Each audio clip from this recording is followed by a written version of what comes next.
Oxidation of alcohol हम लोग पढ़ रहे थे और लास्ट क्लास में हम आप लोग को बताए थे कि अगर हम लोग किसी अल्कोहल का स्ट्रॉन्ग ऑक्सीडाइजिंग एजेंट के साथ ऑक्सीडेशन करते हैं तो हम लोग को डायरेक्ट कार्बोक्सिलिक एसिड मिलेगा, ना कि ऑक्सीडेशन को हम एल्डिहाइड पे रोक पाएंगे। एल्डिहाइड आइसोलेटेड नहीं होगा, ये बात हम लिखवाए थे। अब देखिए कुछ रिएजेंट हम लिख रहे हैं, ऑक्सीडाइजिंग एजेंट, जो स्ट्रॉन्ग ऑक्सीडाइजिंग एजेंट है, जिसमें हम कुछ रिएजेंट का नाम लिख रहे हैं। एक तो एल्कलाइन और एसिडिफाइड KMnO4। KMnO4 क्या है? एक स्ट्रॉन्ग ऑक्सीडाइजिंग एजेंट है। एल्कलाइन मीडियम में या एसिडिफाइड कंडीशन में, एसिडिफाइड कंडीशन मतलब H2SO4 यूज किया जाता है एसिडिफाइड के लिए, एल्कलाइन के लिए KOH यूज किया जाता है जनरली। तो एसिडिफाइड कंडीशन में KMnO4 एक, इसमें मैंगनीज अपना मैक्सिमम ऑक्सीडेशन स्टेट +7 में है, इसलिए ये ऑक्सीडाइजिंग एजेंट है जिसमें मैक्सिमम अल्कोहल को ऑक्सीडाइज करेगा। मैग्नीशियम अल्कोहल को ऑक्सीडाइज करेगा, खुद ऑक्सीडेशन स्टेट घटाएगा, यानी +7 से कम ऑक्सीडेशन स्टेट में ये कन्वर्ट होगा। तो एल्कलाइन या एसिडिफाइड KMnO4 या एल्कलाइन और एसिडिफाइड K2Cr2O7, ये इसमें जनरली हम लोग एसिडिफाइड K2Cr2O7 के लिए एसिडिफाइड कंडीशन मैक्सिमम यूज किया जाता है, या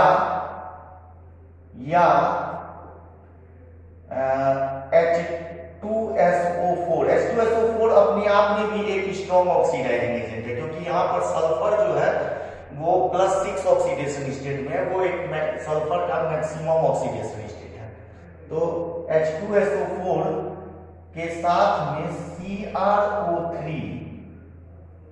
क्रोमिक ऑक्साइड, H2SO4 के साथ देखिए CrO3 अगर एनहाइड्रस कंडीशन में रहेगा तो वो एक अलग केस है, वो अल्कोहल को एल्डिहाइड में ही ऑक्सीडाइज करता है, या सेकेंडरी अल्कोहल रहेगा तो कीटोन में ही ऑक्सीडाइज करेगा। लेकिन CrO3 अगर H2SO4 के साथ है तो इसको हम लोग जॉन्स रिएजेंट कहते हैं।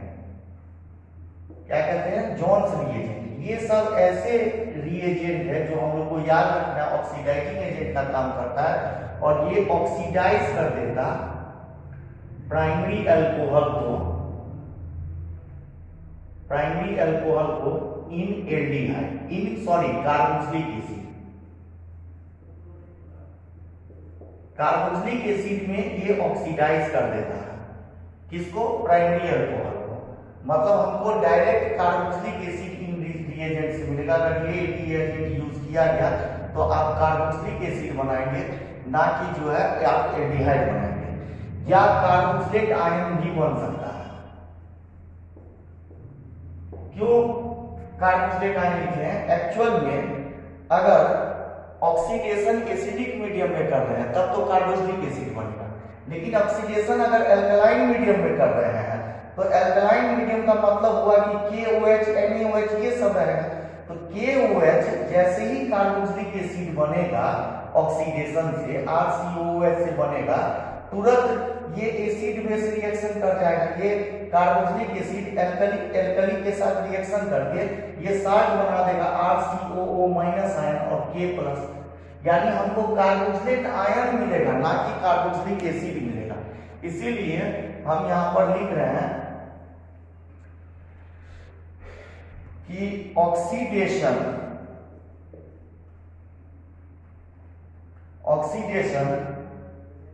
In acidic medium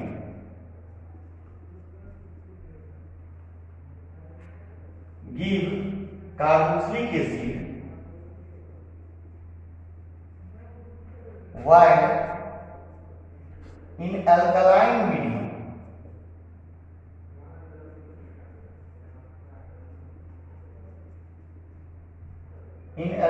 medium we get carboxylate ion।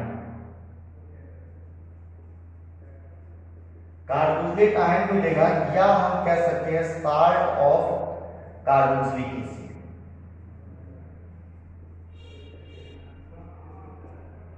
जैसे फॉर एग्जाम्पल मान लीजिए कि ये कोई अल्कोहल है, ये कोई प्राइमरी अल्कोहल है, इसको अगर हम लोग KMnO4 in presence of H2SO4 के प्रेजेंस में अगर रिएक्शन कराए तो ये सब कुछ वैसे का वैसे ही लिखेंगे। 1 2 3 4 carbon, CH3 CH2 CH2, 3 carbon तो लगा दिए, CH3 CH2 CH2, और चौथा कार्बन जिससे OH है उसी कार्बन को COOH बना देना। एक्स्ट्रा COOH नहीं जोड़ना। एक्स्ट्रा कार्बन कहां से आएगा? कार्बन तो फंक्शनल ग्रुप वाला जो COOH है वो इसी में से आएगा, तो उसी कार्बन को COOH लिख देना, तो कार्बोक्सिलिक एसिड बना। लेकिन यहीं पर अगर हम KMnO4 इन KOH का प्रेजेंस यूज करें, KOH हो जाए तो ये आपका यही कार्बोक्सिलिक एसिड मान लीजिए बना, यही कार्बोक्सिलिक एसिड, पर ये KOH से अगेन रिएक्ट कर जाएगा तो COO माइनस और K प्लस बना देगा। तो इस कंडीशन में हम लोग को COO माइनस और K प्लस लिखना है। हाँ, COOH हो सकता है, इसका फर्दर एसिडिफिकेशन करेंगे, मतलब अब इसमें अगर H प्लस यूज कर दे, ऐड कर दे, या यहाँ पर KMnO4 KOH और सेकेंड स्टेप में H3O प्लस दिया है, तब आप COOH बनाइएगा। वीडियो पॉज करके नोट कीजिए।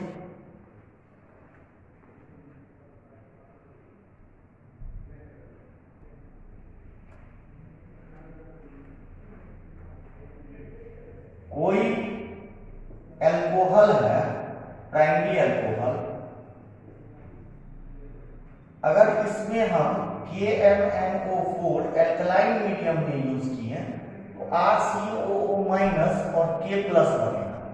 अब अगर हम एसिडिफिकेशन कर दें तो आपका RCOOH ये वापस एसिड में कन्वर्ट हो जाएगा एसिडिफिकेशन करने पर, और K प्लस हट जाएगा। मतलब हम लोग ध्यान रखेंगे कि अगर प्राइमरी अल्कोहल में अगर एरो पर KMnO4 KOH दिया है और सेकेंड स्टेप में H3O प्लस लिख दिया गया, तो फिर इस कंडीशन में हम साल्ट नहीं बनाएंगे।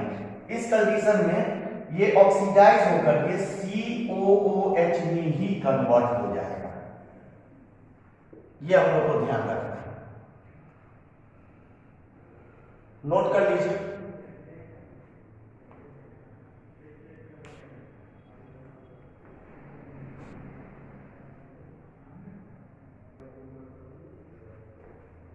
अगर हम चाह रहे हैं कि प्राइमरी अल्कोहल ऑक्सीडाइज होकर के हमको एल्डिहाइड के फर्दर ऑक्सीडेशन नहीं हो, तो उसके लिए हमको कुछ खास ऑक्सीडाइजिंग एजेंट का यूज करना पड़ेगा, जिसमें 2 ऑक्सीडाइजिंग एजेंट हम आप लोग को बता रहे हैं, उसको याद रखिएगा। To stop oxidation of primary alcohol at aldehyde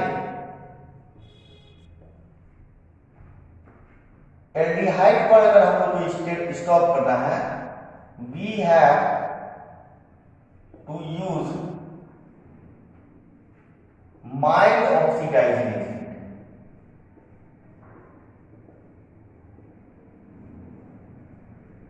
हम लोग को माइल्ड ऑक्सीडाइजिंग एजेंट का यूज करना पड़ेगा। तो ऑक्सीडाइजिंग एजेंट 2 एजेंट लिख रहे हैं, एक एनहाइड्रस CrO3 क्रोमिक ऑक्साइड, और दूसरा पाइरीडिनम क्लोरोक्रोमेट। ये एक ऑक्सीडाइजिंग एजेंट है जो PCC के नाम से फेमस है। PCC मतलब एक ऐसा शॉर्ट फॉर्म है जो आपको एग्जाम में दिया जा सकता है। एरो पर PCC सिर्फ लिख दिया जाएगा। आपके बुक में भी PCC के बारे में इंडिकेटेड, इसका स्ट्रक्चर नहीं दिया है आपके बुक में, लेकिन हम आपको इसका स्ट्रक्चर बताएंगे। ये होता क्या है, ये एक साल्ट है जिसमें पाइरीडिनम आयन, ये एरोमेटिक है जिसमें 6 कार्बन एटम रहता है, तो बेंजीन बनता है। तो बेंजीन जैसा स्ट्रक्चर पाइरीडीन का होता है। अंतर सिर्फ ये रहता है कि एक कार्बन कम होकर नाइट्रोजन रहता है, तो ये हुआ पाइरीडीन। इस लोन पेयर के साथ अगर H+ जुड़ जाए तो और तो नाइट्रोजन में प्लस चार्ज आ जाएगा, इसको कहेंगे पाइरीडिनम आयन। पाइरीडिनम केटायन के रूप में रहता है और क्लोरोक्रोमेट मतलब Cl Cr double bond O minus, ये रहता है क्रोमेट। ये mixture of pyridine plus HCl plus CrO3, इन तीनों को मिलाने से बनता है। पाइरीडीन HCl के साथ रिएक्ट करके पाइरीडिनम क्लोराइड बनेगा और CrO3 में क्लोरीन जाकर के जुड़ जाएगा, तो इसका एक बॉन्ड टूट करके क्लोरीन क्रोमियम के साथ बॉन्डेड हो जाता है और ऑक्सीजन पर निगेटिव चार्ज आ जाता है। तो इन तीनों की मिक्सिंग करने से ये बनता है पाइरीडिनम क्लोरोक्रोमेट। ये इसका स्ट्रक्चर है। ये दो रिएजेंट ऐसे हैं जो ऑक्सीडाइज करता है, याद रखना हम लोग को इन दोनों का नाम, प्राइमरी अल्कोहल इन एल्डिहाइड। ये प्राइमरी अल्कोहल को एल्डिहाइड में ऑक्सीडाइज कर देता है और एल्डिहाइड के बाद फर्दर ऑक्सीडेशन नहीं होता है। नोट कर लीजिए।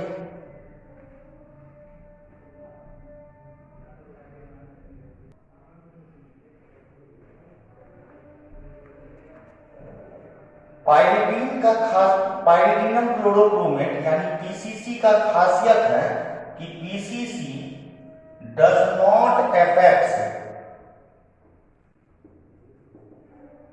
affects the carbon carbon double bond, मतलब एल्कीन पर कोई इफेक्ट नहीं लगाता। जैसे मान लीजिए कि यहां पर कोई एल्कीन है,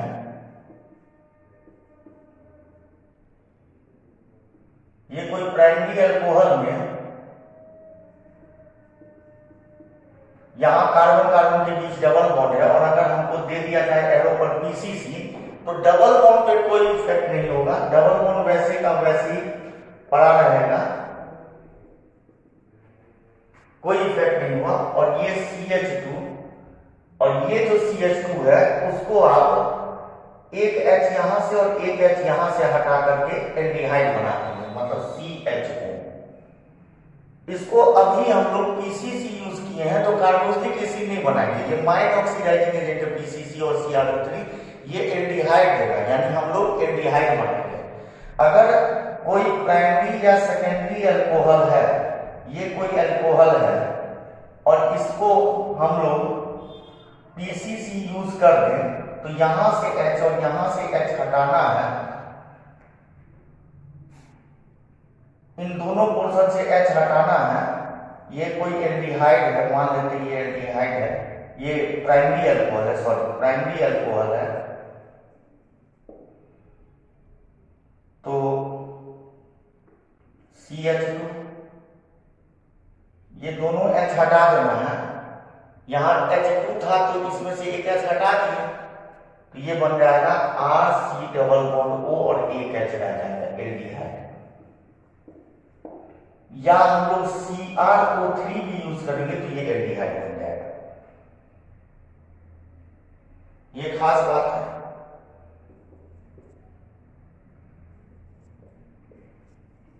एक एग्जांपल और हम लोग देखते हैं।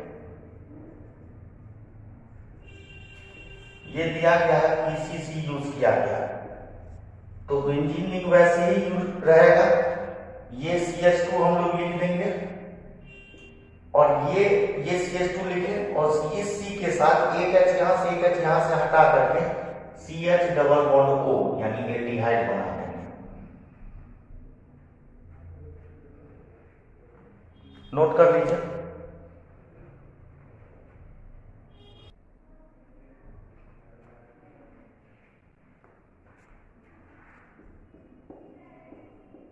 Oxidation of secondary alcohol.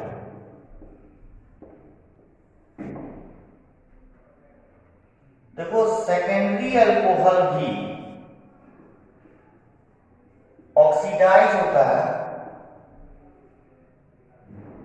लेकिन ये ऑक्सीडाइज होकर के एल्डिहाइड नहीं देगा, ये कीटोन देगा बाय CrO3। अगर कोई सेकेंडरी अल्कोहल है तो ये 2 डिग्री का कार्बन मतलब 2 एल्काइल ग्रुप से जुड़ा रहेगा और ये OH है। इसको अगर हम लोग CrO3 से रिएक्शन कराएंगे तो ये दोनों हाइड्रोजन हट जाएगा। हाइड्रोजन का हटना ऑक्सीडेशन है, क्योंकि कार्बन से हाइड्रोजन का बॉन्ड टूट रहा है, नया बॉन्ड पाई बॉन्ड ऑक्सीजन के साथ बन रहा है, तो मोर इलेक्ट्रोनेगेटिव एटम के साथ बॉन्ड बन रहा है, मोर इलेक्ट्रोनेगेटिव एटम के साथ बॉन्ड बन रहा है, इसलिए ये ऑक्सीडेशन है। ये ऑक्सीडाइज होकर के ये कंपाउंड दिया, तो हम लोग को क्या मिल गया? कीटोन मिला इस बार, ना कि एल्डिहाइड मिला। मतलब CrO3 ऑक्सीडाइज कर देता है primary alcohol in aldehyde and secondary alcohol in ketone. Primary alcohol को एल्डिहाइड में ऑक्सीडाइज करता है और सेकेंडरी अल्कोहल को कीटोन में। और इसमें हो क्या है? In this process hydrogen remove हो रहा, hydrogen remove from alcohol, alcohol से हाइड्रोजन रिमूव हो रहा, देयरफॉर इट इज डिहाइड्रोजनेशन। तो इसको हम लोग डिहाइड्रोजनेशन भी कह सकते हैं। कार्बन के साथ डिहाइड्रोजनेशन में हाइड्रोजन रिमूव होगा। अगर ये एल्डिहाइड या कीटोन है, अगर मान लीजिए दोनों साइड एल्काइल ग्रुप है तो कीटोन है, एक साइड एल्काइल ग्रुप एक साइड हाइड्रोजन है। यहां पर ये कोई अल्कोहल है, कीटोन, ये कोई अल्कोहल है, ये कोई अल्कोहल है। हम लोग स्टेटमेंट लिखे हैं प्राइमरी अल्कोहल इन एल्डिहाइड, सेकेंडरी अल्कोहल इन कीटोन। ये कोई अल्कोहल है, प्राइमरी या सेकेंडरी अल्कोहल, मतलब एक साइड एल्काइल ग्रुप है और एक साइड हाइड्रोजन हो जाए, 1 डिग्री का कार्बन बन जाए तो ये हो जाएगा प्राइमरी अल्कोहल, और दोनों साइड एल्काइल ग्रुप हो जाएगा तो ये 2 डिग्री का कार्बन बन जाएगा, मतलब सेकेंडरी अल्कोहल। तो ये कोई अल्कोहल है प्राइमरी या सेकेंडरी, ये अल्कोहल है प्राइमरी और सेकेंडरी। इसको CrO3 से रिएक्शन कराएंगे, एनहाइड्रस। क्या होना चाहिए? हाइड्रस नहीं होना चाहिए, एनहाइड्रस, CrO3। ये भी एनहाइड्रस है। जहां जहां हम लोग लिखे CrO3 ऑक्सीडाइजिंग एजेंट के रूप में, वो सब एनहाइड्रस है। तो रिएक्शन कराएंगे तो डिहाइड्रोजनेशन टेक्स प्लेस, हाइड्रोजन हट जाएगा तो डिहाइड्रोजनेशन टेक्स प्लेस, वो यहां लिख देते हैं, डिहाइड्रोजनेशन टेक्स प्लेस। और इस डिहाइड्रोजनेशन से क्या होगा? ये H हटेगा और कार्बन कार्बन के बीच डबल बॉन्ड आएगा, एल्डिहाइड या कीटोन बनेगा। प्राइमरी अल्कोहल एल्डिहाइड देगा और सेकेंडरी अल्कोहल कीटोन देगा। प्राइमरी अल्कोहल यहां लिख देना है एल्डिहाइड और कीटोन, और इस सेंटेंस को हम मार्क कर देते हैं कि प्राइमरी अल्कोहल अगर एल्डिहाइड देगा और सेकेंडरी अल्कोहल कीटोन देगा। पहले आप लोग इसको नोट कीजिए, तब हम इस पॉइंट को लिखवा देते हैं। नोट कर लीजिए सब लोग, वीडियो पॉज करके।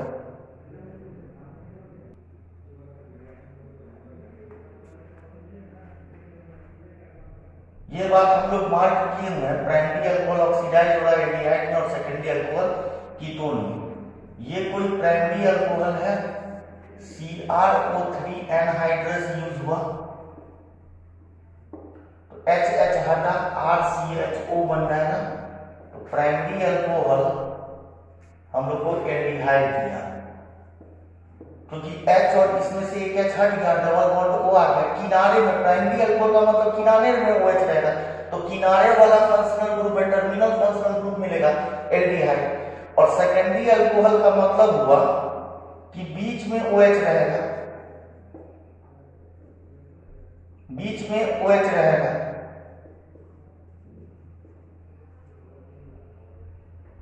तो इसमें अगर एनहाइड्रस CrO3 यूज हुआ तो बीच में डबल बॉन्ड O बनेगा, और बीच वाला फंक्शनल ग्रुप कौन सा है? कीटोन, जो टर्मिनल नहीं है, टर्मिनल नहीं है, चेन के पैरेंट चेन के बीच में रहता है, तो ये कीटोन मिलेगा।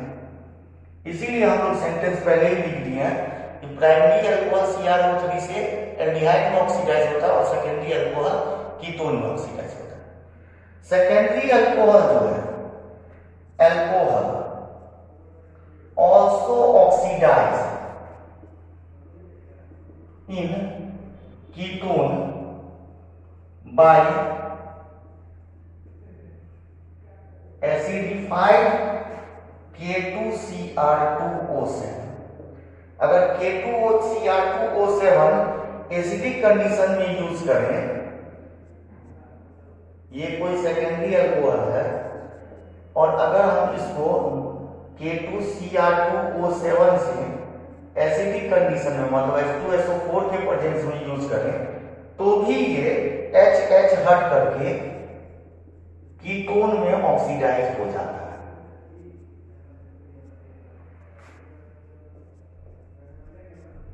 देखो अंतर क्या है प्राइमरी अल्कोहल में और सेकेंडरी अल्कोहल।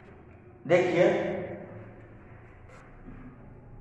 कोई सेकेंडरी अल्कोहल है, इसको हम लोग अगर कोई ऑक्सीडाइजिंग एजेंट मान लीजिए,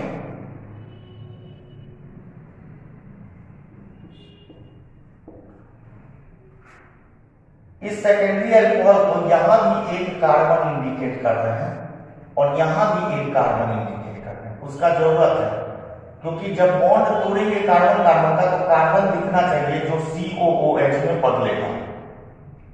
इसको अगर मान लीजिए KMnO4 के साथ H2SO4 के प्रेजेंस में नॉर्मल कंडीशन पर ऑक्सीडेशन कराते हैं इस सेकेंडरी अल्कोहल को, तो हम लोग को प्राइमरी अल्कोहल के ऑक्सीडेशन के तरह ही इसमें भी HH हटेगा, डबल बॉन्ड O जुड़ेगा, यानी RCH2 double bond O CH2R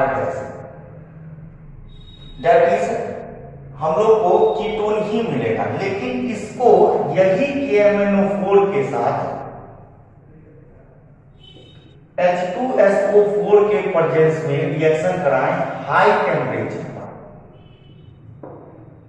तो इस तरीके से ऑक्सीडेशन से कीटोन तो बन जाएगा, लेकिन कीटोन फर्दर कार्बन कार्बन का बॉन्ड को तोड़ के छोटे छोटे कार्बोक्सिलिक एसिड में बदलेगा। तो छोटा छोटा कार्बोक्सिलिक एसिड क्या क्या बन सकता है? तो 1 2 3 अगर यहां से बॉन्ड टूटा तो हमको RCOOH मिलेगा, ये वाला यहां से बॉन्ड तोड़े तो RCOOH, और इधर वाला ये भी कार्बन कार्बोक्सिलिक एसिड में बदलेगा तो R-CH2COOH, R-CH2COOH। ये दोनों, ये जो प्रोडक्ट मिला हम लोग को, ये दोनों मिला बाय C1C2 क्लीवेज। इसके अलावा प्लस में हम लिख रहे हैं, यहां से बॉन्ड टूटा तो ये मिलेगा RCH2COOH इस कार्बोक्सिलिक एसिड में, RCH2COOH, और ये वाला पोर्शन यहां से बॉन्ड तोड़े हैं R-COOH, R-COOH। ये क्या दोनों कैसे मिला? By C2C3 cleavage.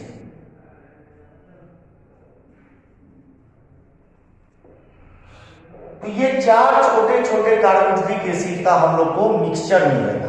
तो ये हम लोग को एग्जाम में ऐसा कंडीशन नहीं पूछेगा, लेकिन ये ध्यान रखना होगा, कॉन्सेप्चुअल क्वेश्चन स्टेटमेंट में पूछा जा सकता है। ये हम लोग को ध्यान रखना है कि विगरस कंडीशन पर ऑक्सीडेशन कराया जाए, यानी कंसंट्रेटेड KMnO4 के द्वारा हाई टेम्परेचर पर ऑक्सीडेशन कराया जाए तो various carbon carbon bond cleavage होता है और mixture of smaller carboxylic acid बनता है।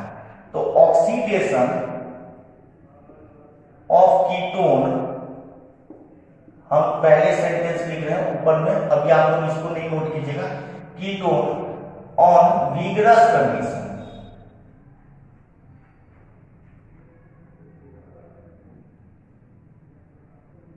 vigorous condition that is at high temperature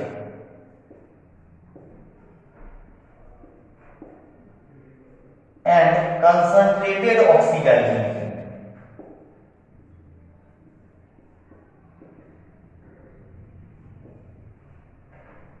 involve carbon carbon bond cleavage, give mixture of carboxylic acid।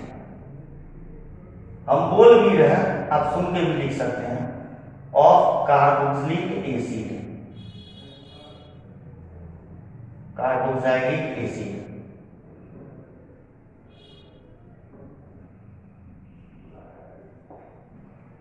ये खास बात है, फिर से बोलते हैं, oxidation of ketone on vigorous condition that is at high temperature and concentrated oxidizing agent involve carbon carbon bond cleavage gives mixture of carboxylic acid। Carboxylic acid का different carboxylic acid का मिक्सचर मिलेगा, लेकिन normal condition पर ketone में ही रुक जाएगा क्योंकि further carbon carbon bond टूटना है।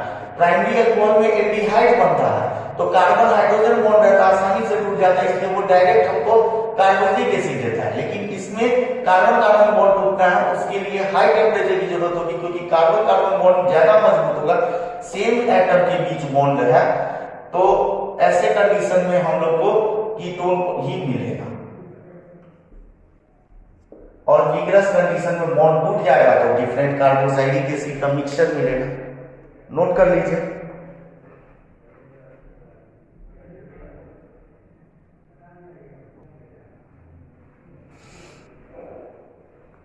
अगर हम लोग टर्सरी अल्कोहल का बात करें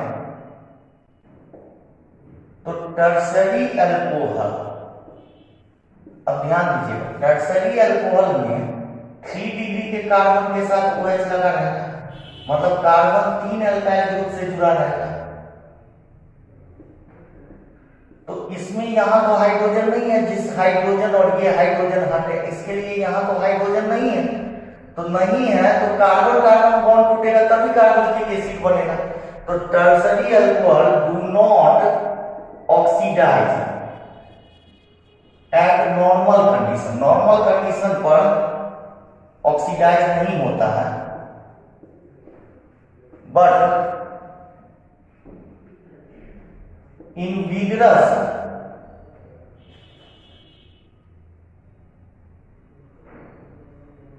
कंडीशन, विगरस कंडीशन मतलब हाई टेम्परेचर पर और कंसंट्रेटेड ऑक्सीडाइजिंग एजेंट ले लेंगे तो इसमें भी कार्बन कार्बन बॉन्ड टूट जाएगा और अलग अलग कार्बोक्सिलिक एसिड का, छोटे छोटे कार्बोक्सिलिक एसिड का मिक्सचर मिलेगा। It involve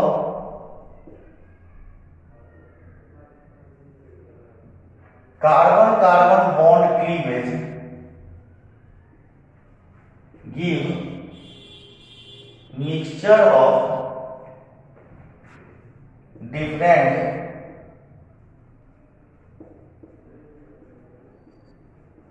carboxylic acid.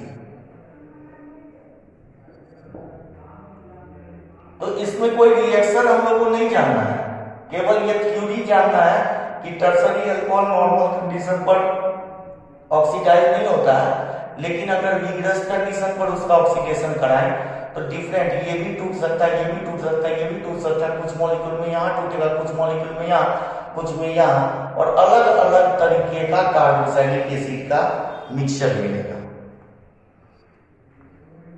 Note कर लीजिए।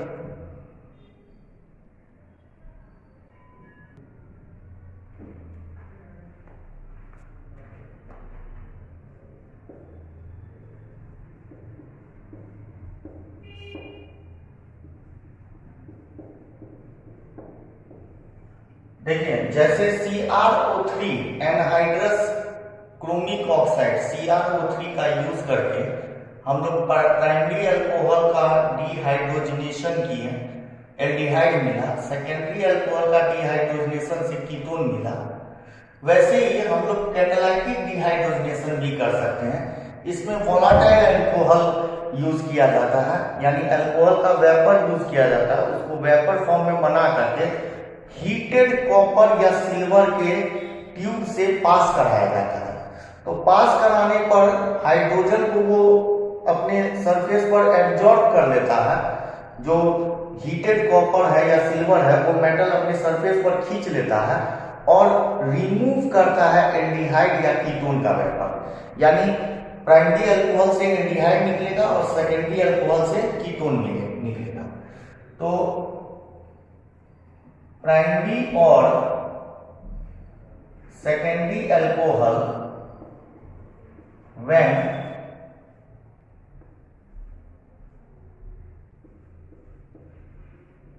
passes through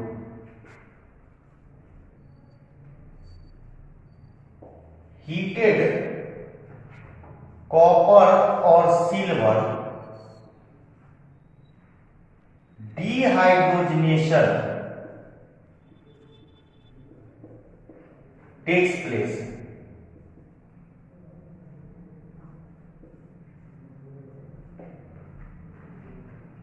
In this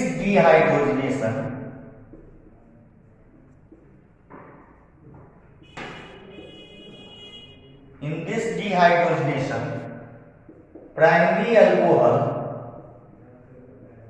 give aldehyde and secondary alcohol give ketone. For example जैसे ये कोई प्राइमरी अल्कोहल है इथेनॉल, इसको आप कॉपर से 300 डिग्री सेल्सियस, आपके बुक में 573 केल्विन लिखा है तो 300 डिग्री सेल्सियस ही हुआ, उससे पास कराएंगे तो ये इसका H और इस बगल वाला कार्बन का H दोनों निकल जाएगा, H2 बन के जो कॉपर के सरफेस पर आ जाएगा और डबल बॉन्ड यहां आ जाएगा, यानी CH3 CH double bond O, यानी इथेनॉल से इथेनॉल बना। ऐसे ही अगर कोई सेकेंडरी अल्कोहल है,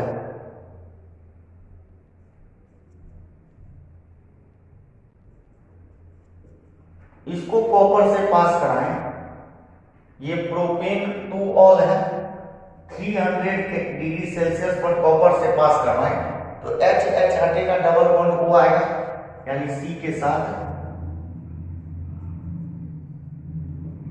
ये एसीटोन बना, कीटोन, ये एक एल्डिहाइड है और ये एक कीटोन है।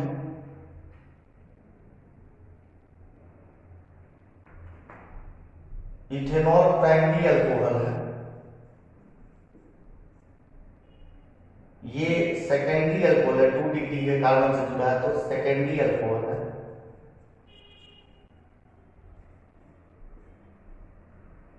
और ये हम लोग को कीटोन मिला, और इथेनॉल जो मिला वो क्या है, एल्डिहाइड। तो इस तरीके से प्राइमरी या सेकेंडरी अल्कोहल को हीटेड मेटल से पास करा रहे हैं। क्योंकि छोटे अल्कोहल आसानी से वेपर में बदल जाता है, इसलिए हम छोटे अल्कोहल का यूज किए। बॉइलिंग पॉइंट कम होता है, नंबर ऑफ कार्बन बढ़ने पर बॉइलिंग पॉइंट बढ़ेगा, तो छोटा अल्कोहल का बॉइलिंग पॉइंट कम होता है और वेपर को पास कराया जाता है। व्हेन वेपर ऑफ प्राइमरी और सेकेंडरी अल्कोहल पासेस थ्रू, यहां थोड़ा सा सेंटेंस को ठीक करते हैं, व्हेन वेपर ऑफ प्राइमरी और सेकेंडरी अल्कोहल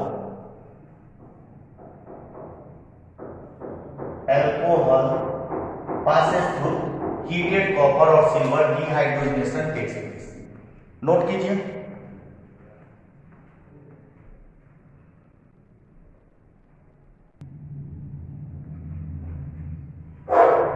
अब इसी में अगर कोई टर्सरी अल्कोहल जैसे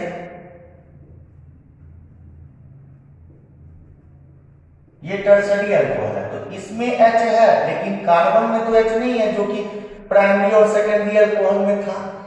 तो इसमें तो H नहीं है लेकिन इसमें H है।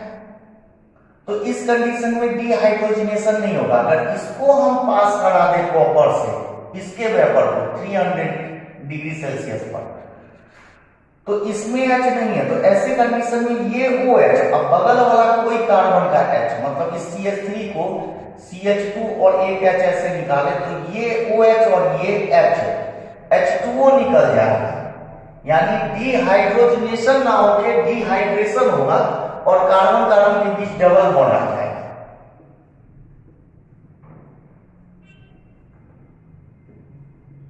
यानी एल्कीन क्लास का कंपाउंड बनेगा। ये टर्सरी अल्कोहल है। तो यहां हम लिख दे रहे हैं tertiary alcohol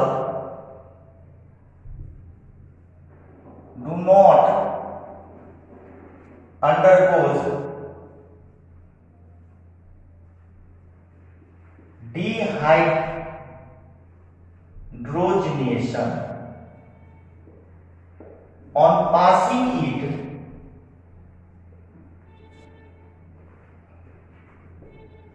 from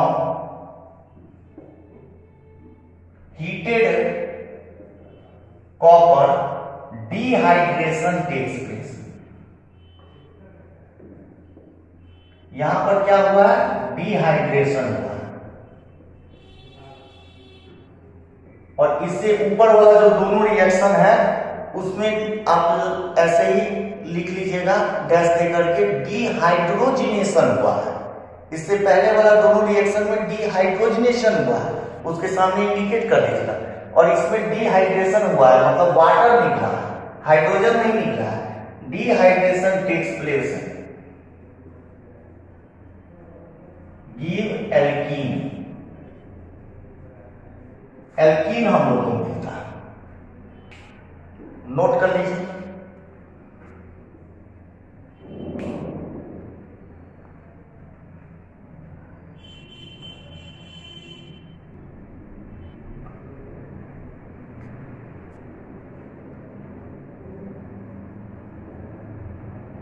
chemical property of phenol देखते हैं।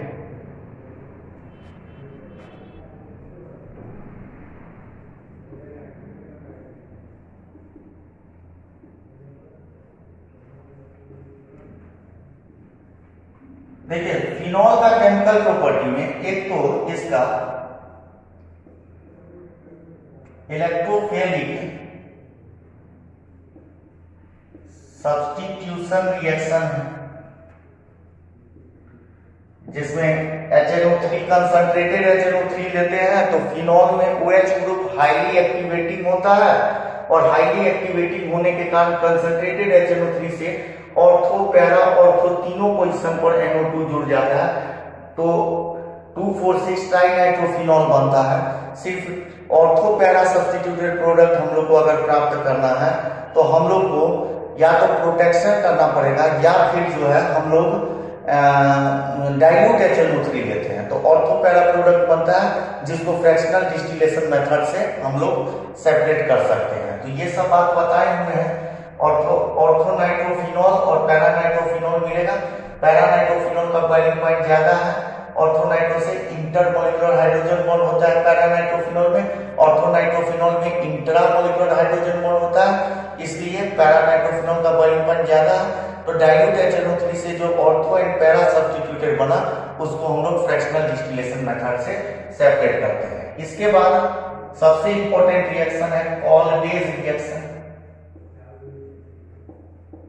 और Rymer timer reaction.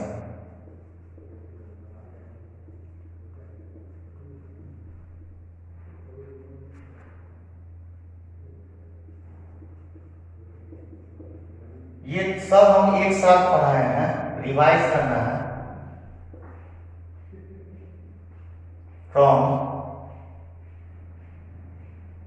Reaction of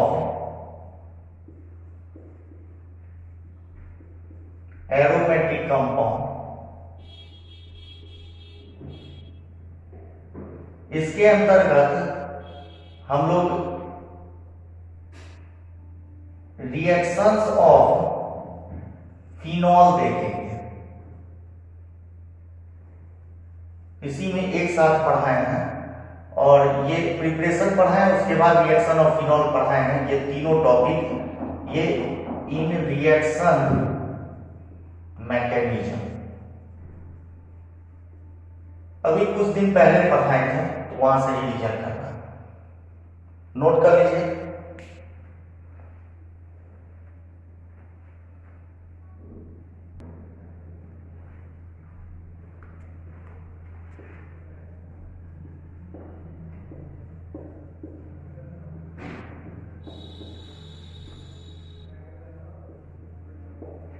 reaction of phenol with zinc dust. अगर जब फिनॉल में थोड़ा जिंक का पाउडर मिला करके, पाउडर इसलिए क्योंकि जिंक सॉलिड है, और सॉलिड है तो जितना ज्यादा उसको महीन पीस देंगे, पाउडर बना देंगे, सरफेस एरिया उसका उतना अधिक होगा, तो उतना ज्यादा रिएक्टिव होगा, उतना तेजी से रिएक्शन होगा। तो जिंक का पाउडर मिला करके फिनॉल में और उसको हीट करते हैं तो जिंक ऑक्साइड बनता है और बेंजीन बन जाता है, यानी फिनॉल का रिडक्शन होता है। When phenol heated with zinc dust it reduce to give benzene। मतलब फिनॉल को अगर हम लोग जिंक के साथ हीट करें तो जिंक ऑक्सीजन को लेके निकल जाता है, जिंक ऑक्साइड बन जाता, और जो ये हाइड्रोजन है वो यही बेंजीन में, यहां से ऑक्सीजन हटा, बॉन्ड टूटा तो हाइड्रोजन यहीं आके जुड़ जाता है, ये रिड्यूस हो गया। हाइड्रोजन का जुड़ना रिडक्शन, क्योंकि कार्बन का ऑक्सीजन के साथ बॉन्ड टूटा है और हाइड्रोजन के साथ बॉन्डेड हुआ है, तो ऑक्सीजन हटा तो भी रिडक्शन, हाइड्रोजन जुड़ा तो भी रिडक्शन, ऑक्सीजन का हटना रिडक्शन या हाइड्रोजन का जुड़ना रिडक्शन। तो ये फिनॉल रिड्यूस हो गया बेंजीन में। क्योंकि हम हर जगह हाइड्रोजन है तो हम नहीं दिखाए हैं, इसलिए यहां भी हाइड्रोजन आके जुड़ गया तो हम उसको नहीं इंडिकेट किया। इस आधार पर एक और एग्जांपल हम देखते हैं। मान लीजिए ये OH है और ये CHO है, सेरीसाइड एल्डिहाइड। इसको हम लोग जिंक के साथ हीट किए तो सेरीसाइड एल्डिहाइड भी है, मतलब अदर ग्रुप है, तो उस पर इफेक्ट नहीं आता है, सिर्फ बेंजीन के साथ जो OH है वो इफेक्टेड होता है। H यहाँ आके जुड़ जाएगा, तो यहाँ पर तो H आकर के जुड़ गया, उसको नहीं इंडिकेट कर रहे, और ये CHO रह जाएगा, यानी बेंज एल्डिहाइड बनेगा। तो फिनॉल से बेंजीन बनाने का ये सबसे एक अच्छा मेथड है, जिसमें फिनॉल में OH हटा के अगर हमको हाइड्रोजन जोड़ना है तो उसको सिंपली जिंक के साथ हीट कर देंगे। नोट कर लीजिए।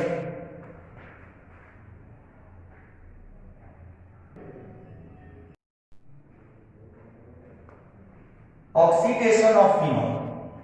देखिए फिनॉल को अगर हम लोग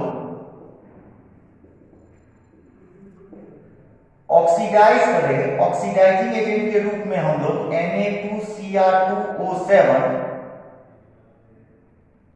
सोडियम डाइक्रोमेट प्लस H2SO4 ये यूज कर सकते हैं, या इवन हम लोग क्रोमाइड क्लोराइड भी यूज कर सकते हैं, CrO2Cl2 यूज होता है, या ऑक्सीडाइज बाय एयर में भी अगर हम लोग खुला छोड़ देंगे ना तो वो ऑक्सीडाइज हो जाएगा, और ऑक्सीडाइज होकर के फाइनली ये डाइकीटोन बनाता है। डाइकीटोन जो आपस में कंजुगेटेड रहेगा, बेंजीन रिंग के साथ यहां भी एक कार्बन ऑक्सीजन डबल बॉन्ड आया और यहां भी एक कार्बन ऑक्सीजन डबल बॉन्ड आया, इधर भी कीटोन है और इधर भी कीटोन है, डाइकीटोन बना, कंजुगेटेड डाइकीटोन जो आपस में कंजुगेशन में भी है। देखिए ये pi sigma pi sigma pi, pi sigma pi sigma pi, ये कीटोन, दोनों कीटोन आपस में एक दूसरे के साथ दोनों साइड से कंजुगेशन में है। यहां हाइड्रोजन हटा, यहां डबल बॉन्ड आया, इनके बीच ये पाई बॉन्ड मूव किया, और साथ में इस पैरा पोजीशन पर भी एक डबल बॉन्ड में ऑक्सीजन आ गया। कहां से आया? तो वो ऑक्सीडाइजिंग एजेंट से आया। ये हम लोग को ध्यान रखना है। ये फेज बाय ऑक्सीडाइज होता है, लेकिन फाइनल प्रोडक्ट हम लोग को ध्यान रखना है। एक फेज ऐसा भी होता है जिसमें यहां भी OH और यहां भी OH आता है। पहले यहां OH है, फिर पैरा पोजीशन पर यहां भी ऑक्सीडेशन के थ्रू OH आता है, और फिर ये भी हाइड्रोजन आता है, ये भी हाइड्रोजन आता है, इनके बीच डबल बॉन्ड आता है, इधर पाई बॉन्ड आ जाता है किनारे पे। तो फाइनल प्रोडक्ट ये बना जिसको हम लोग बेंजोक्विनोन कहते हैं।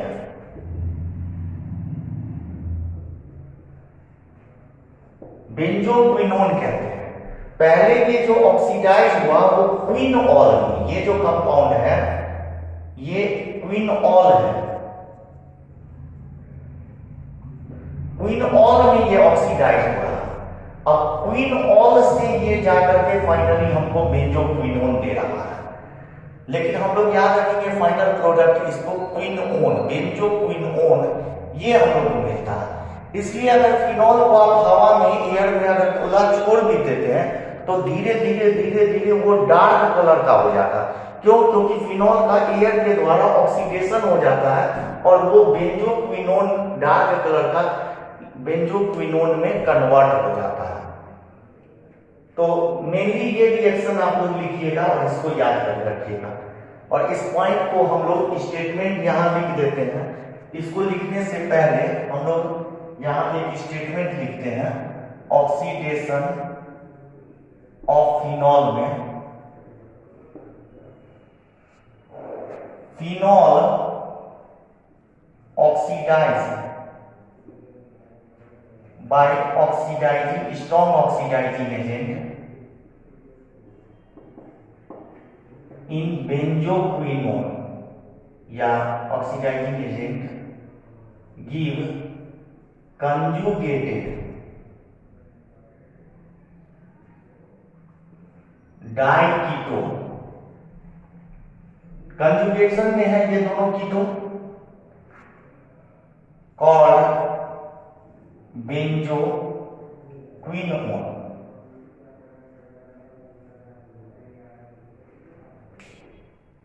ये सिर्फ समझने के लिए, इसको एग्जाम में नहीं लिखना, इसको हम हटा दे रहे हैं। और ये फाइनल प्रोडक्ट है। यहां एक सेंटेंस लिखेंगे हम,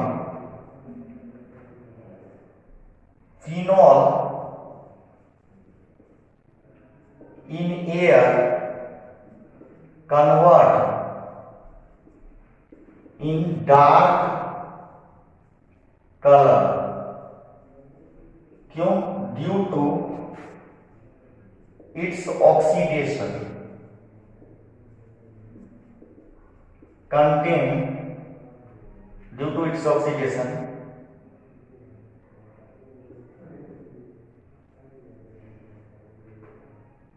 contain क्विनोन्स। क्विनोन्स कंटेन करना। देखिए फिनॉल को अगर हम लोग एयर में छोड़ देते हैं तो धीरे धीरे वो डार्क कलर में कन्वर्ट हो जाता, क्योंकि उसका ऑक्सीडेशन होता है और कई सारे क्विनोन को कंटेन करता है। मतलब ऐसा भी कंपाउंड बनेगा जिसमें एक ही डबल बॉन्ड हो, ऐसा भी बनेगा जिसमें दोनों साइड डबल बॉन्ड हो, ऐसा भी बनेगा जो ऑक्सीडेशन से अभी हम लोग क्विनॉल लिखे थे वो बने। तो कई सारे क्विनोन्स में कन्वर्ट होता है, इसलिए वो डार्क कलर में धीरे धीरे फिनॉल कन्वर्ट हो जाता है, चेंज हो जाता है। नोट कर लीजिए।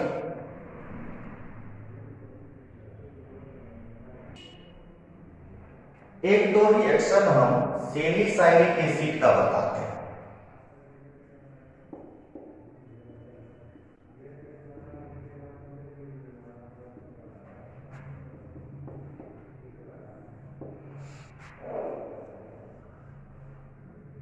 सैलिसाइलिक एसिड, ये OH और ये COOH होता है। इसका एक रिएक्शन तो हम लोग पढ़े कि इसका एसिटाइलेशन करते हैं। एसिटाइल क्लोराइड के साथ पाइरीडीन में, या एसिटिक एनहाइड्राइड भी हम लोग यूज कर सकते हैं।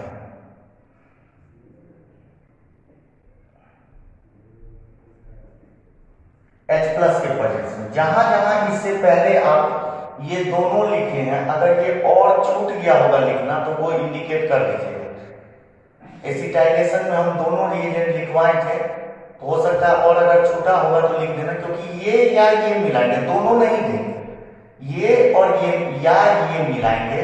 और ऐसा नहीं है कि और अगर नहीं लिखते हैं तो लगेगा कि इससे रिएक्शन करने के बाद फिर इससे रिएक्शन कराना, ऐसा नहीं है। इसको मिलाएंगे या इसको मिलाएंगे, तो एसिटाइलेशन होगा जिसमें OH ग्रुप पर एसिटाइलेशन होता है, O के साथ C डबल बॉन्ड OCH3 जुड़ जाता है और ये COOH बनता है, जो इसके बारे में हम लोग जानते हैं एस्पिरिन बनता है, जो कि ये एक एंटीपायरोटिक मेडिसिन के रूप में इसका काम किया जाता है। एंटीपायरोटिक एंड एनाल्जेसिक भी होता है।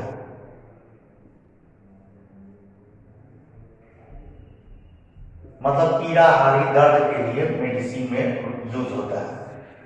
मान लीजिए इसका हम अगर फिनॉल से रिएक्शन करा दें, पीएच मतलब फिनाइल रिंग के साथ OH है, फिनॉल से, तो फिर ये तो एल्कोहल हो गया, तो फिर एल्कोहल और कार्बोक्सिलिक एसिड का रिएक्शन होगा, तो कार्बोक्सिलिक एसिड फंक्शनल ग्रुप पे रिएक्ट करेगा, इसका OH हटेगा और इसका H हटेगा, हमेशा एस्टर बनेगा। एस्टरिफिकेशन में क्या होता है, कार्बोक्सिलिक एसिड अल्कोहल से रिएक्ट करता है या फिनॉल से रिएक्ट करेगा, तो अल्कोहल का H और कार्बोक्सिलिक एसिड का OH हटेगा, C डबल बॉन्ड O के साथ ये ग्रुप जुड़ जाएगा,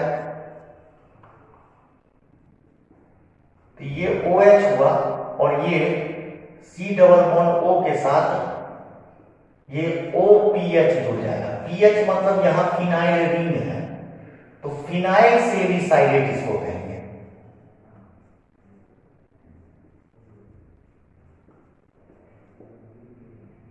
इसका दूसरा नाम सैलोल है, ये बहुत फेमस कंपाउंड है।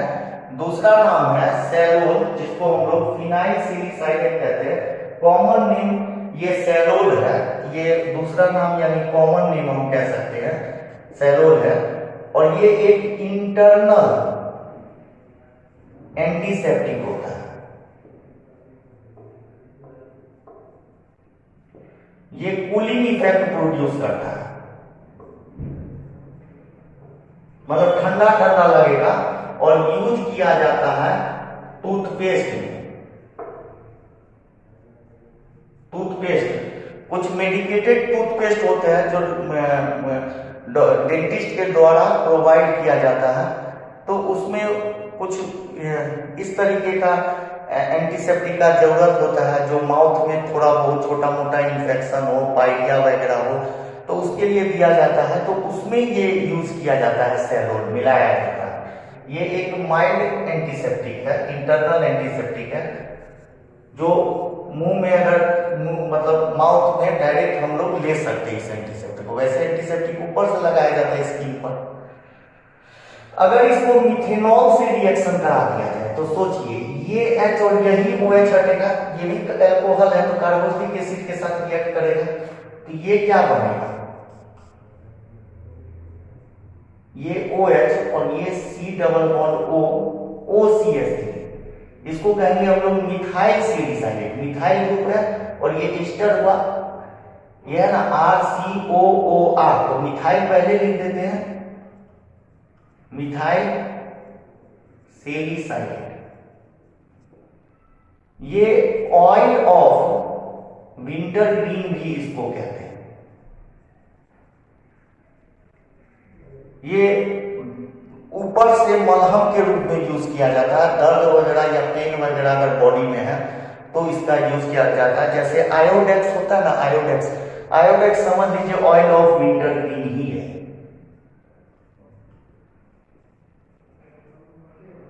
ऑयल ऑफ विंटर ग्रीन ही है।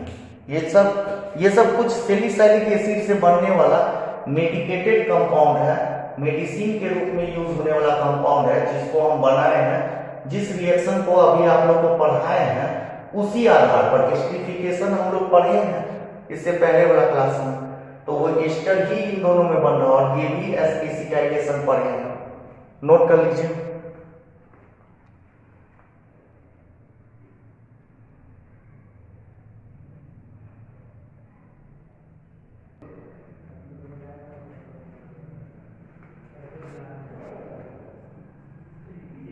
ईथर हम लोग स्टार्ट करते हैं। ईथर का अगर हम लोग प्रिपरेशन का बात करें तो एक तो मेथड है बाय डिहाइड्रेशन ऑफ एल्कोहल। देखो एल्कोहल का अगर डिहाइड्रेशन कराया जाए, dehydration of alcohol with concentrated H2SO4। अब कंसंट्रेटेड H2SO4 से डिहाइड्रेशन कराने पर आप पढ़े हैं कि एल्कीन बनता है, OH और बगल वाला कार्बन का H हटता है, लेकिन ईथर भी बन सकता है। कंसंट्रेटेड H2SO4 गिव एल्कीन और ईथर। रिएक्शन प्रोडक्ट जो है, product depends upon reaction condition.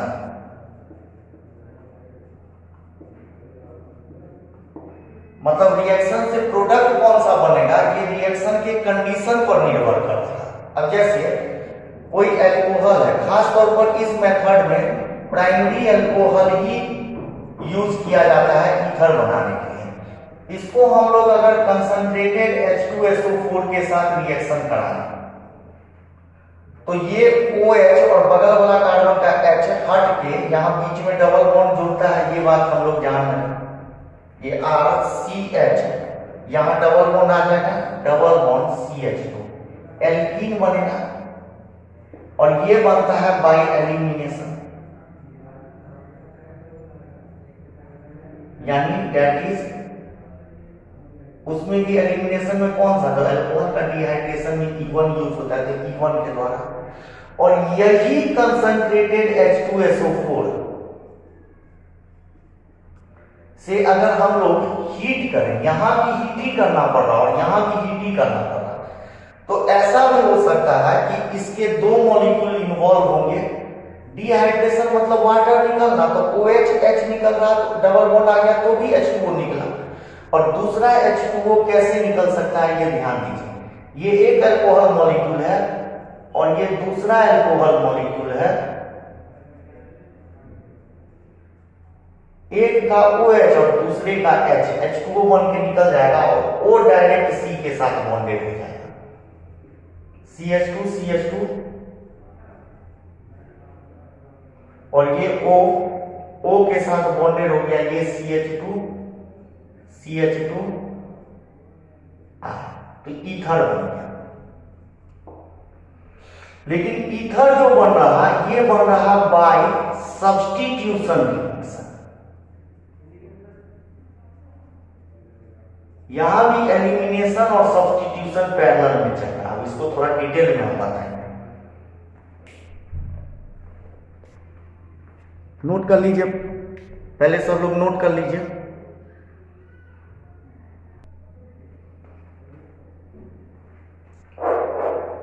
जैसे for example dehydration of ethanol, अगर इथेनॉल का डिहाइड्रेशन कराया जाए बाय कंसंट्रेटेड H2SO4, मतलब रिएजेंट एल्कीन बनने में भी और ईथर बनने में भी दोनों में कंसंट्रेटेड H2SO4 ही यूज करते हैं। H2SO4 कंसंट्रेटेड फॉर्म में एक स्ट्रॉन्ग डिहाइड्रेटिंग एजेंट है, तो concentrated H2SO4 give at 443 kelvin, 443 kelvin पर अगर डिहाइड्रेशन कराए तो give ethene and at 413 kelvin give ethoxyethane. Ethoxyethane क्या है? एक ईथर है एज मेन प्रोडक्ट। मतलब हम ये कहना चाह रहे हैं कि 443 केल्विन पर अगर हम लोग डिहाइड्रेशन किए तो इथीन ही मिलेगा, लेकिन 413 केल्विन पर अगर हम लोग डिहाइड्रेशन किए तो इथीन के साथ साथ इथॉक्सी इथेन भी मिलता है। ये एक ईथर है और इथॉक्सी इथेन ही मेन प्रोडक्ट होता है, मतलब ज्यादा मात्रा में रहता है। ये कोई इथेनॉल है, इसको अगर हम लोग 443 केल्विन पर अगर हम लोग H2SO4 के साथ रिएक्शन करा रहे हैं, कंसंट्रेटेड H2SO4 443 केल्विन पर रिएक्शन करा रहे हैं, तो OH H हट रहा, तो CH2 डबल बॉन्ड CH2 बन रहा है, E1 हो रहा, एल्कीन बन रहा है, इथीन बन रहा है। लेकिन अगर हम लोग इसको यही कंसंट्रेटेड H2SO4 के साथ 413 केल्विन पर रिएक्शन कराएं तो डिहाइड्रेशन में कुछ इस तरीके से डिहाइड्रेशन होके प्रोडक्ट बन रहा, CH3 CH2 ये OH एक मॉलिक्यूल, और दूसरा मॉलिक्यूल ये हो गया CH3 CH2 OH, एक का OH और दूसरे का H, H2O बन के निकल जा रहा और ये O जुड़ जा रहा इससे डायरेक्ट इस कार्बन से, तो ये क्या बन रहा CH3 CH2 O, ये O जुड़ गया CH2 CH3, यानी ये क्या बना हमारे पास इथऑक्सी इथेन, जो एक ईथर है। ये कैसे बना? तो बाय सब्स्टिट्यूशन। ये सब्स्टिट्यूशन कैसे हो रहा है ये अब हम डिटेल में समझाएंगे, पहले आप लोग इसको नोट कीजिए।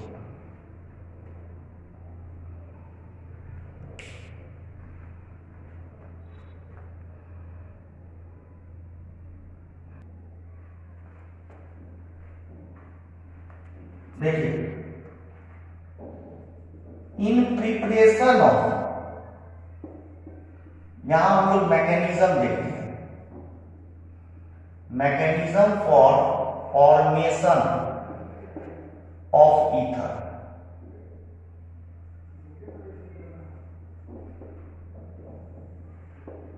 तो ईथर के प्रिपरेशन में, in preparation of ether SN2 attack हो रहा है, इसीलिए बोले न्यूक्लियोफिलिक सब्स्टिट्यूशन रिएक्शन हो रहा है। SN2 अटैक of alcohol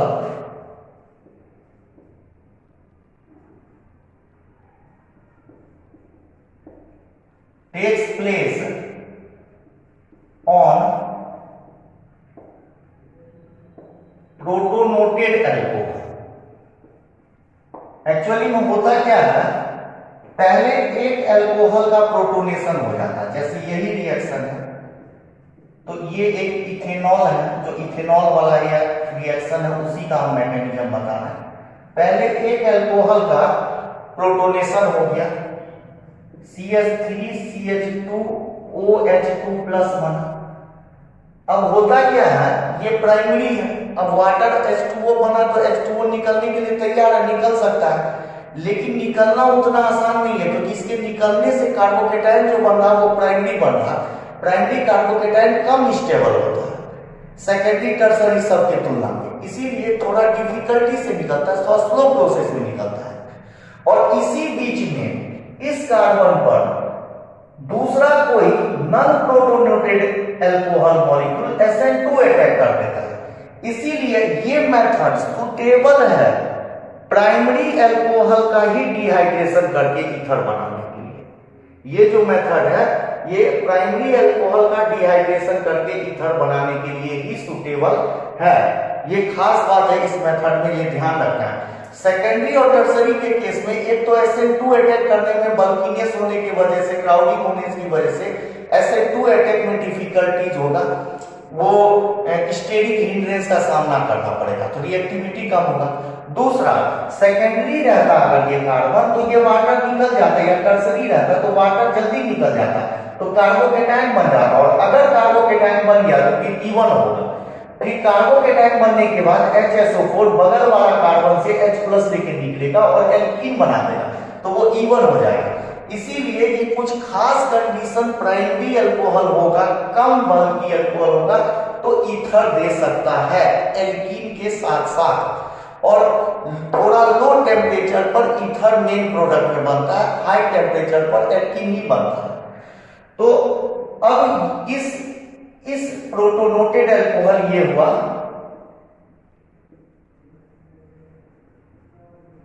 और इस पर दूसरा कोई नॉन प्रोटोनेटेड अल्कोहल मतलब नॉर्मल अल्कोहल, अब अल्कोहल का ऑक्सीजन लोन पेयर लेकर के SN2 अटैक कर देगा। तो आप कहेंगे कि सर सब अल्कोहल प्रोटोनेटेड हो गया, तो हमको अगर ईथर बनाना है तो हम क्या करेंगे, H2SO4 कम मात्रा में लेंगे। जितना अल्कोहल है हमारे पास प्रेजेंट उससे कम H2SO4 लेंगे तो सभी अल्कोहल मॉलिक्यूल का प्रोटोनेशन नहीं होगा। कुछ नॉन प्रोटोनेटेड अल्कोहल मतलब अल्कोहल का आधा H2SO4 ले लेंगे तो लगभग 50% प्रोटोनेटेड हो जाएगा, या आधा से थोड़ा अधिक H2SO4 ले सकते हैं। लेकिन जितना अल्कोहल है उतना इक्विवेलेंट में हम H2SO4 नहीं ले लेंगे, उससे कम लेंगे तो कुछ नॉन प्रोटोनेटेड अल्कोहल ही बचेगा अगर हमको ईथर बनाना है। तो अदरवाइज एल्कीन मिलने का तो संभावना है, एल्कीन तो डिहाइड्रेशन से मिलता ही है। तो ये इस पे SN2 अटैक करेगा और वाटर इसमें से निकल जाएगा। तो वाटर निकल गया और ये ऑक्सीजन डायरेक्ट जुड़ जाएगा इस कार्बन से, तो ये बन गया CH3 CH2, और किस कार्बन से ये ऑक्सीजन जुड़ा तो O के साथ एक H आप देख रहे हैं ये है, और ये CH2CH3 ऑलरेडी है, और इस O पे पॉजिटिव चार्ज आएगा, और जब प्लस चार्ज आएगा तो ये H+ रिलीज कर देगा, ये इलेक्ट्रॉन खींच लेगा, तो ये क्या हो जाएगा H+ इसमें से निकल गया, तो ये हमारे पास ईथर का फॉर्मेशन हो गया। H+ को निकालने वाला कौन होगा, H2SO4 का जो HSO4- है बेस, वो यहां H+ को लेके निकलेगा, ये ईथर बन गया। नोट कर लीजिए।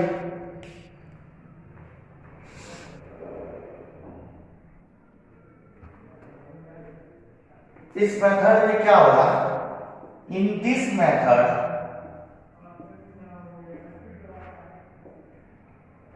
SN2 attack of alcohol on protonated alcohol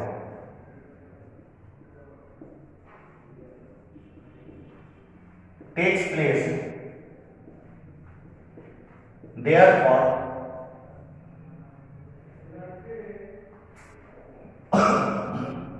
primary alcohol is suitable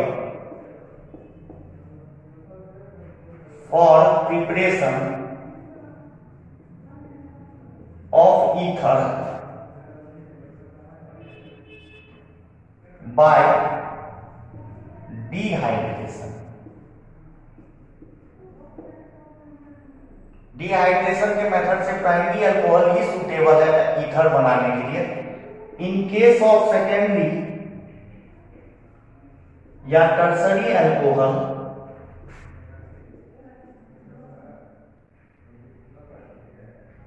elimination is dominant, give alkene as main product.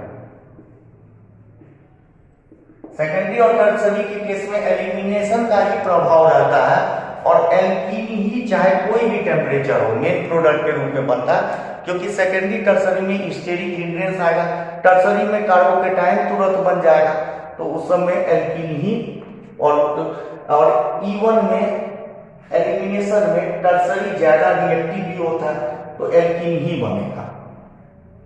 Note कर लीजिए। इसमें एक और खास बात हम लोग देख रहे हैं कि जो ईथर बन रहा, उसमें जो प्रोटोनेटेड अल्कोहल है उसी वही अल्काइल ग्रुप वाला अल्कोहल अटैक कर रहा, मतलब ईथर के दोनों साइड अल्काइल ग्रुप सेम रह रहा, इसीलिए सिमेट्रिकल ईथर ही हम इस मेथड से बना सकते हैं। Symmetrical ether can prepared by this method। Unsymmetrical ether नहीं बना सकते, unsymmetrical ether is not prepared. Symmetrical ether, unsymmetrical ether हम नोमेनक्लेचर ऑफ ईथर जब पढ़ा रहे थे तो वही क्लासिफाई किए थे कि ये कोई ईथर है आर आर डैश, ये ईथर है, अगर आर और आर डैश सेम हो तो सिमेट्रिकल ईथर होगा,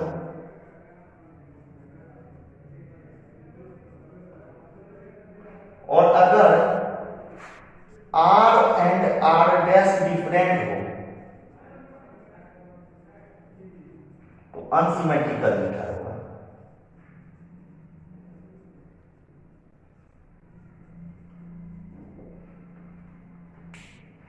मतलब R बराबर R डैश होगा तो सिमेट्रिकल ईथर, और R R डैश इक्वल नहीं होगा तो अनसिमेट्रिकल ईथर।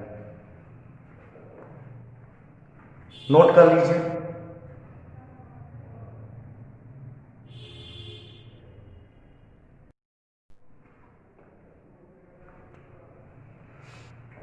दूसरा मेथड है ईथर बनाने के लिए,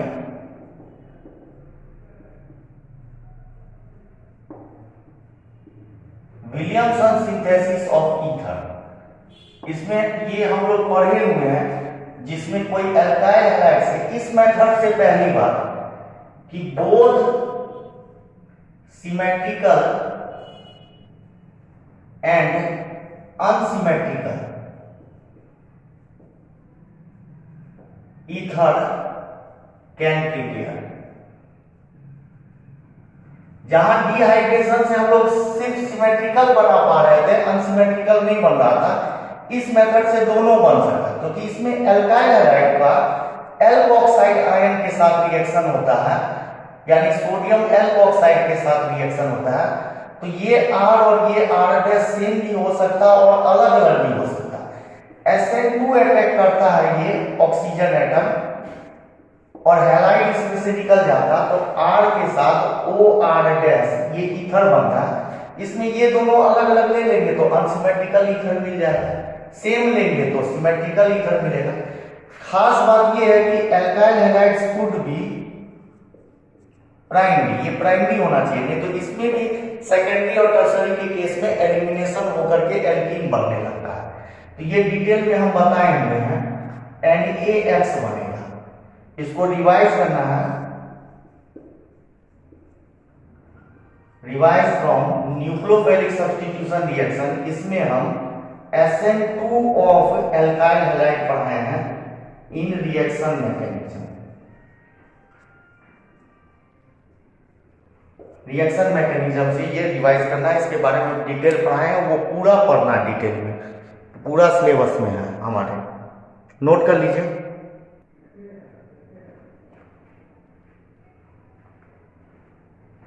अगर हम लोग केमिकल प्रॉपर्टी ऑफ ईथर का बात करें तो इसमें एक सबसे इंपॉर्टेंट और एक ही टाइप का रिएक्शन आपको जानना है, reaction with halogen acid HX। जब ईथर को हम लोग HX से रिएक्शन कराते हैं तो दोनों में कोई एक बॉन्ड टूटेगा। मान लो ये बॉन्ड टूटा तो एक एल्काइल ग्रुप के साथ हैलोजन जुड़ जाएगा और एक एल्काइल ग्रुप O के साथ रहेगा, और उस O के साथ मान लीजिए ये बॉन्ड हम तोड़े तो इस O के साथ H रहेगा, यानी R'OH बनेगा। तो एक तो हम लोग को ईथर का से एल्काइल हैलाइड और दूसरा अल्कोहल मिलेगा।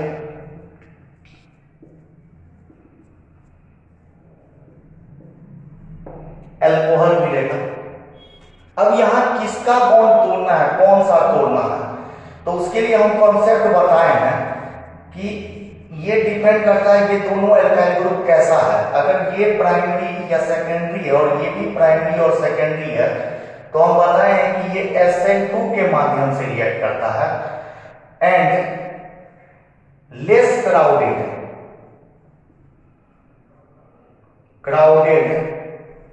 Alkyl group convert in alkyl halide. चूंकि इसके मैकेनिज्म में पहले H+ जाके इस लोन पेयर से जुड़ के प्रोटोनेशन करता है और प्रोटोनेशन कर दिया तो ऑक्सीजन पे प्लस आ गया, अब प्लस आ गया तो उसके बाद अगर ये दोनों प्राइमरी या सेकेंडरी है तो हैलाइड आयन न्यूक्लियोफिलिक अटैक करेगा और कम क्राउडेड कार्बन पे अटैक करेगा, SN2 अटैक, क्योंकि कम क्राउडेड पर हिंड्रेंस कम होगा। तो इसीलिए जो कम क्राउडेड है, मान लीजिए ये सेकेंडरी है ये प्राइमरी है, तो यहां हाइड्रोजन जुड़ेगा, ये R' हैलाइड में चेंज होगा और ये अल्कोहल में, मतलब जो कम क्राउडेड है उस पर जाके हाइड्रोजन जुड़ेगा और वो एल्काइल हैलाइड में चेंज होगा। जिसमें स्टेरिक हिंड्रेंस कम होगा वो एल्काइल हैलाइड में चेंज होगा, क्योंकि SN2 और SN2 में रिएक्टिविटी स्टेरिक हिंड्रेंस के आधार पर डिटरमाइन करते हैं। लेकिन इसी जगह पे अगर एक भी टर्सरी हो जाए और दूसरा प्राइमरी सेकेंडरी है, टर्सरी हो जाए या बेंजाइलिक हो जाए, तो ऐसे कंडीशन में क्या होता है, प्रोटोनेशन होने के बाद जब प्रोटोनेशन हो जाएगा H+ का HX हैलोजन एसिड से, तो उसके बाद ये अगर टर्सरी है तो टर्सरी कार्बोकेटाइन तुरंत टूट के अलग हो जाएगा क्योंकि स्टेबल होता है, और जब ये अलग हो जाएगा तो उस कार्बोकेटाइन पर हाइड्रोजन अटैक करेगा।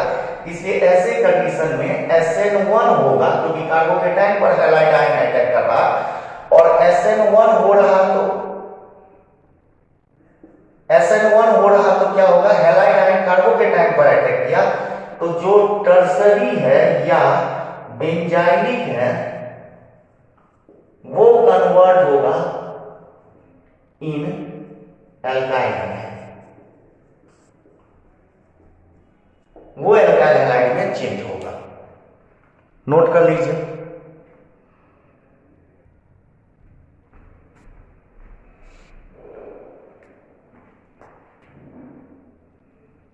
इसके बाद एक टॉपिक है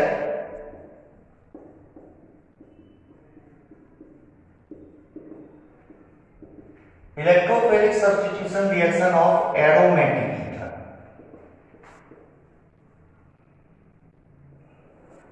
एरोमेटिक ईथर का मतलब हुआ बेंजीन रिंग के साथ OR जुड़ा है, मतलब ऑक्सीजन के दोनों बगल एल्काइल ग्रुप होता है लेकिन एक बगल बेंजीन रिंग हो और दूसरे बगल एल्काइल ग्रुप हो, मतलब एल्कऑक्सी बेंजीन हो।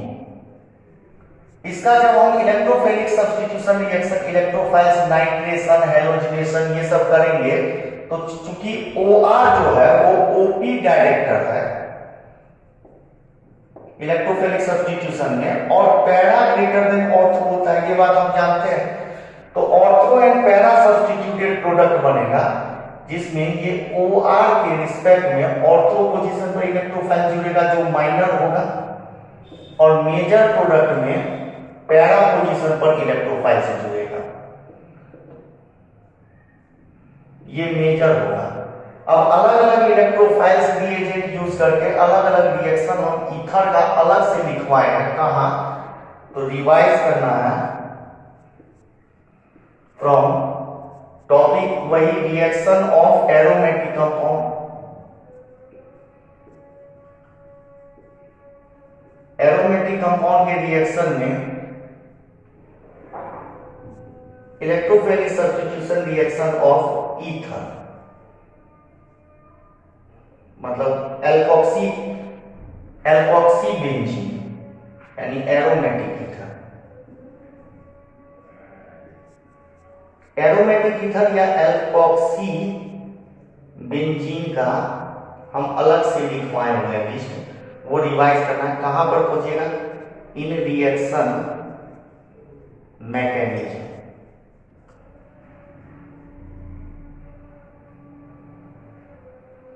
तो इसको अब आप लोग नोट कर लीजिए। तो ये अल्कोहल, फिनॉल और ईथर चैप्टर कंप्लीट हुआ। इसको पूरी तरीके से आप लोग रिवाइज कर लीजिएगा।